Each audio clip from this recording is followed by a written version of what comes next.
The ongoing disaster in the Gulf of Mexico constitutes a national emergency.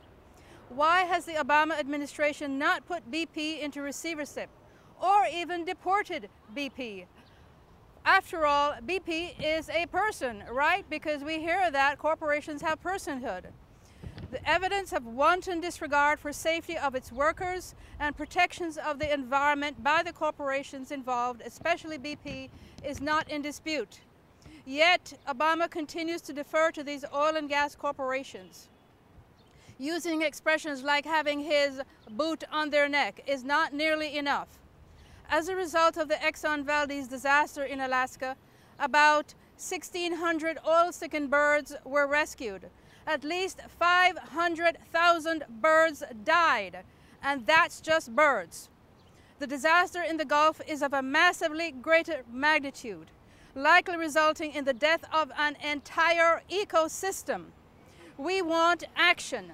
The Obama administration is in line with the 3 Bush administrations as well as the Clinton administration and even prior to that. This obscene love affair between the legislative, executive, and even the judicial branches with giant corporations must stop now. It is obscene for gas and oil drilling corporations to be writing the very safety and environmental regulations for any federal or state agency charged with regulating those very corporations. The disaster in the Gulf has destroyed the lives of thousands of families, spreading outwards from Louisiana and northward state by state. The actions and statements of BP, Transocean, and Halliburton, pointing fingers at each other like children, stand as the monstrous example for the decades-long destruction wrought by corporatism on the entire world, countries on the other side of the Atlantic and Pacific Ocean in South and Central America. Decades of corporatism favoring large agriculture with subsidies instead of helping small farmers and family farmers, favoring CAFOs over small organic meat and dairy production, has resulted in leading enough desperate people to see leasing in upstate New York, leasing their precious farmland for gas drilling as a way out of economic disaster.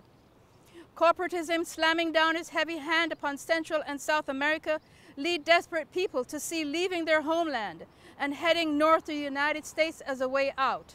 Right now, indigenous people in the Amazon are fighting those very corporations from poisoning of their lives and poisoning of the land. This is the root cause of the flow of undocumented immigrants making their way through dangerous territory in Mexico and the southwestern states such as Arizona. This is the root cause of the crisis in Mexico. We need to make a serious, real change now to root out the deadly cancer of global corporatism eating away at the lives of people all over the world, including in those states around the Gulf of Mexico right now.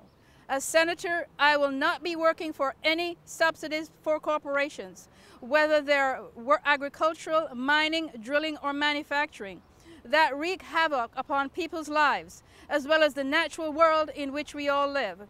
On the contrary, I will work hard for real change in the White House, in the Senate, and the daily lives of people in the state of New York. Thank you.